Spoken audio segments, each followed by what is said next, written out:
Hello po, Tita Darlene. Hello po, Tita Darlene. Thank you so much po. Hello, it's me, Darlene Vlog.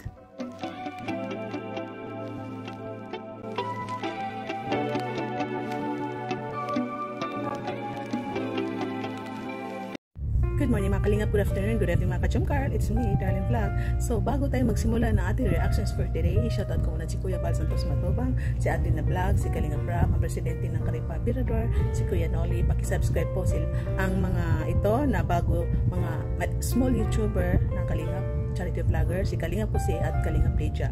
Siyempre isalin niyo si Kalingap Chumar, si Carla Tapilar. Pakisubscribe po sila mga Kalingap Chumkar, panoorin ang kanilang mga vlog, at siyempre huwag niyo kalimutan si Darlene Vlog. Thank you po.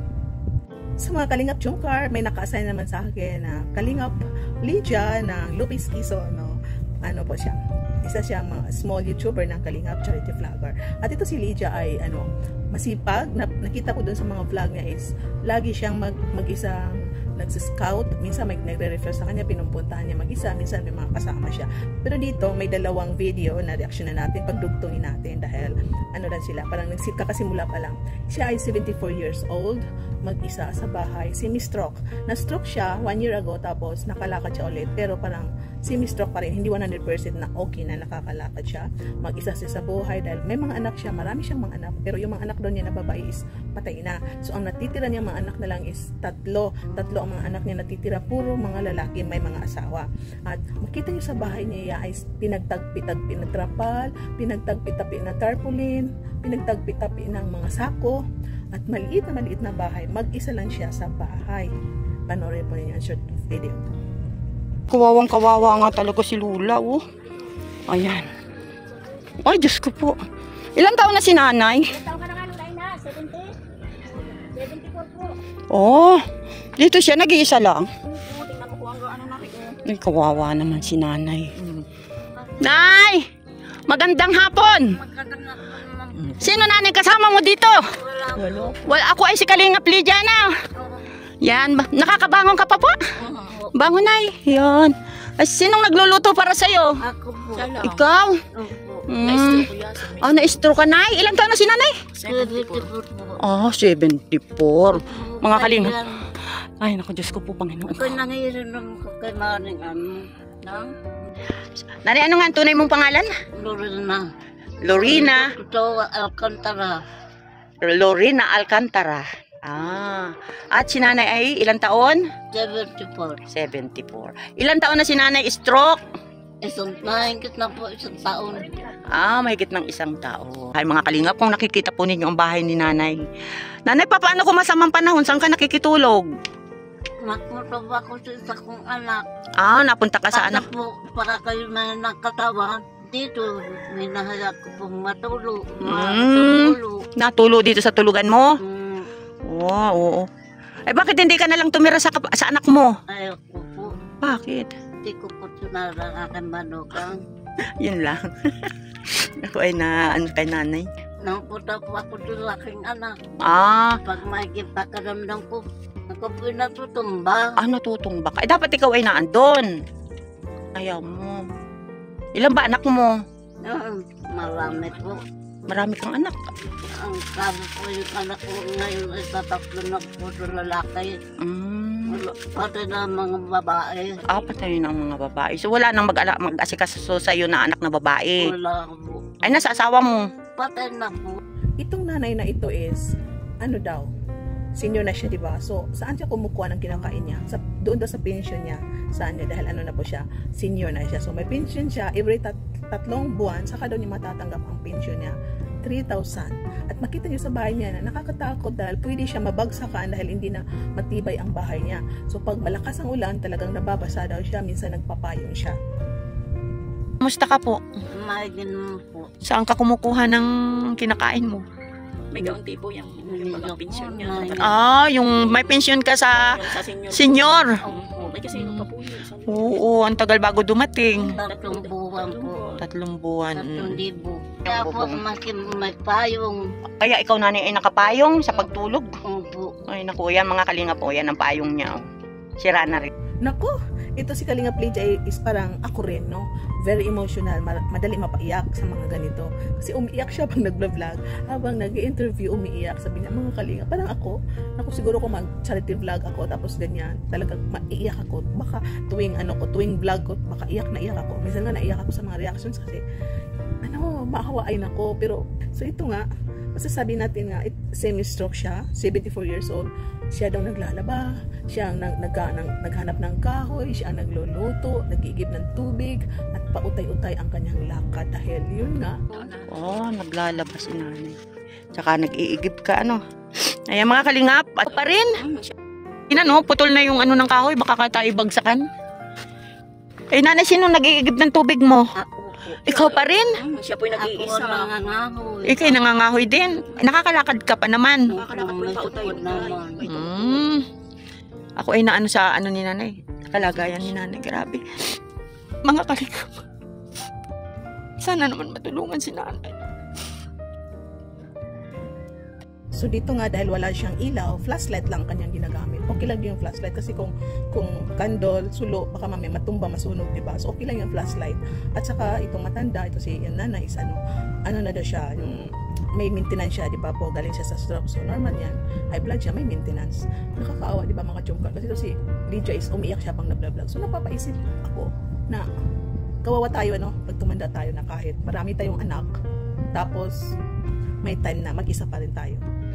Magkakaroon tayo ng maraming anak, mag-isa pa rin tayo. At ito daw, pag malakas ang ulan, doon siya daw natutulog sa anak niya. Pero ayaw niya doon tumira dahil hindi niya kasundo ang kanya manugang. Ang anak daw niya natira is 3 na lang mga lalaki. Yung mga babae is patay na. Ayaw na siyang kasama. Mag-isa lang siya dyan. Inom mong gamot. Yung pong Losartan. ay hindi rin po ako madala. Ano nanay, ginagamit mong ilaw dito? Flashlight po. May flashlight ka naman. At yun, binigyan siya ng bigas na 25 kilos, galing kay Kuya Val, may grocery, may kape, may gatas, diba? Yung mga basic needs pag nagbibigay ang mga charity vlogger. Ang kita ng pangsaing. Anay. At ito nanay ay galing kay Kuya Val Santos Matubang. Ito ay 5 kilong bigas. Ayan ay. Nay, matagal-tagal mo rin ito sigurong isasaing, Opo. Ay, Umuulan, pag malakas ang ulan, nakapayong lang siya. Pero pag masama talagang panahon doon sa kanya anak natutulog. Tapos nalan yung last vlog ni Kalingap Rab doon sa yung kamukha ni Lola Damiana. Nakapayong din siya pag natutulog, pag malakas ang ulan. Grabe, ang sakit sa dibdib kasi yung maisip mo na may mga anak ka pero wala rin pala pagdating ng panahon, pwede mo makasama yung mga anak mo, pwede hindi. So kahit kapatid, kahit pamangkin, wala. Tapos minsan daw natutumba siya, masamang pakiramdam niya natutumba. So siguro saka pumupunta doon sa anak niya na lalaki. Ang sakit sa dibdib. Imagine niyo, ang hirap-hirap ng buhay niya, matanda na, mag-isa pa, ninanakawan. Sinasabit daw niya yung kaldero na may kanin, tulog siya, kinabukasan ninakaw, dinukot ata ang kamay doon sa may, di ba, bahay nila sa gilid, baka binibitay niya yung kaldero niya. So nakakalungkot. Grabe ang mga tao ngayon, wala sila konsensya, hindi nila naisip na ay kawawa, mag-isa lang matanda dyan, wala siyang kasama, walang makain, walang nag-alaga. Hindi nila maisip yun na huwag na lang nakawan. Kung gusto talaga nila magnakaw, pumunta sila doon sa mga mayayaman, akyatin nila para makulong sila. Ay nako, pwede naman sila gumawa ng mga bagay na malinis na trabaho, mag-garden dyan, kuha ng kamote, saging, ibinta nila sa palengke. Bakit kailangan pa nakawan ng matandang ito? Nakakalungkot po mga kachukar. Tago mo, baka may manakaw pa. Ay, may magnanakaw dito na. Nakaw nga po yung Nakaw yung kaldero kaldero po niya. at karnin. Ninakaw ang iyong... Ay, diyan nagdaan siguro, uputas. Hindi Ito tayo nung dinukot. dinukot. Ayan mga Kalingap, akalain naman ninyo, siya ay may sinaing, ninakaw daw po din ayan dinukot daw po dyan, sinaing niya at pati kaldero dala. Grabe naman, walang awa. Talaga po. Hindi mo. Pati ba naman isang matandang nanay na stroke? So dito tayo sa part 2 dahil na, di ba, ninakawan siya ng kaldero, yung bigas niya ninakaw, dinala ang kaldero. Yun. Pinuntahan ni Kalingap Lydia, binalikan niya at binilihan niya ng kaldero at dinala niya ng grocery ulit. Yung makulang yung una niyang dinala ng grocery, dinala niya ng suka, toyo, mantika, ganun. At binisita niya. At wala doon daw sa bahay nila dahil nangangapit bahay kasi minsan mainit na mainit doon sa bahay nila. At hindi niya kaya siguro ang init, pumupunta sa kapitbahay para makipagmaritis ata. Pero mayroon siyang sungkod. mabagal siya maglakad dahil nga po galing siya sa stroke. More than 1 year, mag 2 years na daw siya na stroke. At ito nakakatawa dahil si Kalinga Plegia, mag-isa siya naglingap, mag-isa siya pumupunta sa kanyang beneficiary. May nadaanan siya na bahay na maraming aso. Hinabol siya ng 4 na aso pero hindi siya natakot. Mabuti naman itong mga aso is hindi talaga siya yung hinabol na para kagatin, parang nananakot ang mga aso na ito. So minsan tayo rin kahit gano'n tayo ka-close sa aso, pag hindi natin aso is nakakatakot po mga kalingap. Pupunta sa isa nating beneficiary kay Nanay Ina. Ayan. At tayo po ay maghahatid ng kaunting ayuda sa kanya at babalikan natin siya para tayo ay magdala ng maliit na kaldero. At ayon nga po sa kanya, ninakaw po ang kanyang kanin at ang kanyang kaldero. Ayan, kaya bibilhan po natin siya dahil may natiraman po siyang kaldero doon. Bukas pa. Kaya babalikan po natin siya at bibilhan po natin siya ng kanyang pangmerienda. Ayan. Ay, aray ko! Huwag mo naman akong kakagatin, ah! Ano ang kakagat? Ay, Diyos ko po! Ano naman, daming aso. Hey! Kaibigan baga ako. O, ayan. Chik! Biglang kumagat sa bigte. Ayan. Grabe po ang aso. Hinahabol ako. Ay! Stop it. Ayan. Ayan. Baka makagat sa binti. Kaya ako takot. Habol kinalaga. 1, 2, 3, 4 na aso po ang nagkakainan. Tuwang-tuwang nanay na ito dahil nakita naman niya si Kalinga Plegia. Siyempre, nakita niya na mayroong ayuda, may kausap siya dahil alam natin na ganitong edad, walang kasama is naghahanap sila minsan ng kausap, naghahanap ng pagmamahal. So, pag nakakita sila ng mga tao na tumutulong sa kanila, tuwang-tuwa po sila, mga Kalingap Chupka. Di ba po? Kaya nga, gala-gala din pag may time. Kaya kayo ay exercise pa, Ayan po mga kalingap, pa tayo po ay nandito muli kay nanay. At siya po ay pinadalhan ni Sis Irene DB ng pambili ng kaldero. Nay, natutuwa ka, Nay? Tuwang-tuwa po. At natutuwa ka na ako ay nakita mo uli? Opo. Gusto mo lagi akong nakikita? Ayan. Nanay. Nga po kung dito na kayo natabaan. Ay, paano na yan? At yun, may nag-sponsor, nagbigay ng gatas, butter biscuit, at tinuruangan ng Kalinga Plegia na pag wala ka pang almusal, kumain-kain ka lang ng biscuit, at least malagyan ng tiyan mo. At masaya ang nanay na ito dahil yun nga, meron naman yung tumutulong sa kanya, isang dyan na naman. At ito, si Kalinga Plegia is marinig po natin sa boses niya kung gaano din siya kasaya habang tumutulong sa kapwa. Mawawalan tayo ng niyan.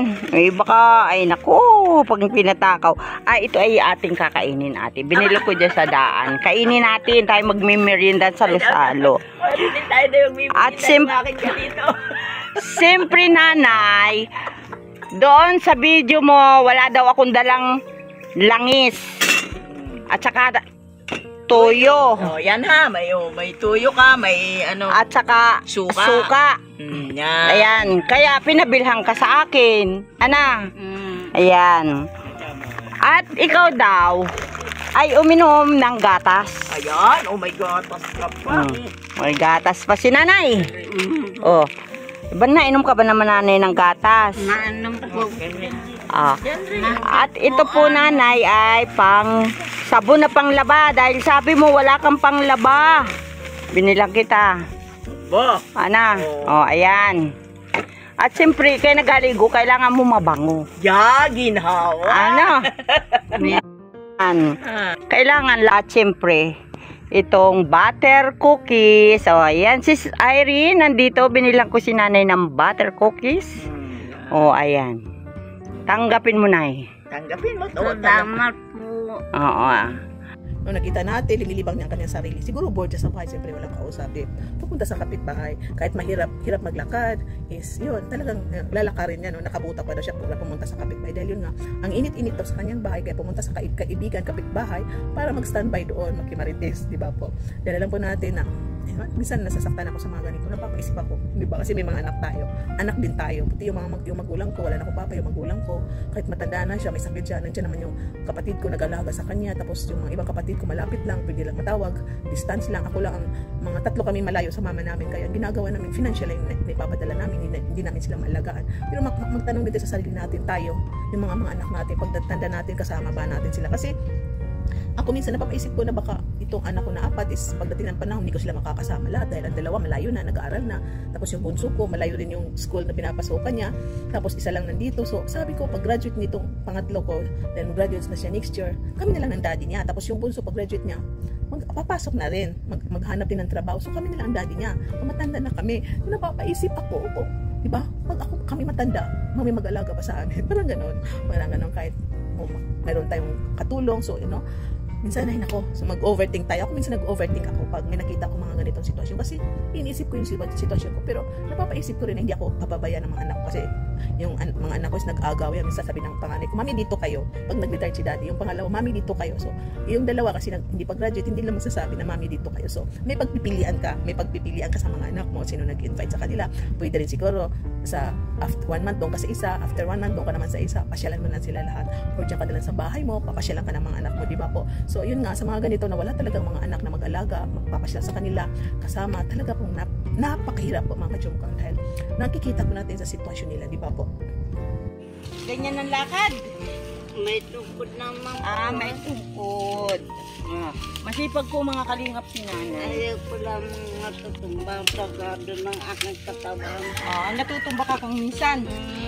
Pagkaalis nga po nila ay natumba. Ayan, nung alis ko. Sino nagbangon sa'yo? Hindi ako po. Nagbangon-bangon ka? Ayan. Yan ang I'm sure marami kayo nakaka-relate dyan dahil lahat tayo ay tatanda. May mga nanay tayo, may mga tita tayo, may mga lola tayo. So I'm sure nakaka-relate kayo. So sino man dito mga kalingap Jomcar nakakapanood ng aking vlog, paki-contact nyo po si Lydia, Kalingap Lydia. Pwede nyo siya hanapin sa kanyang page. Tulungan nyo po mga kalingap kahit pakunti-kunti lang na matulungan natin yung mga beneficiary niya, no? Patingi-tingi kung wala tayong malaki. Pati pambili na ng gatas, pambili na ng maintenance ng mga batang ito. Tapos yun nga po, paki-subscribe po rin si Kalingap Lydia po. Okay po, at isalin niyo si Kalingap Jose. Itong lingko na to, Kalingap Lydia at Kalingap Jose. Next week baka iba naman po.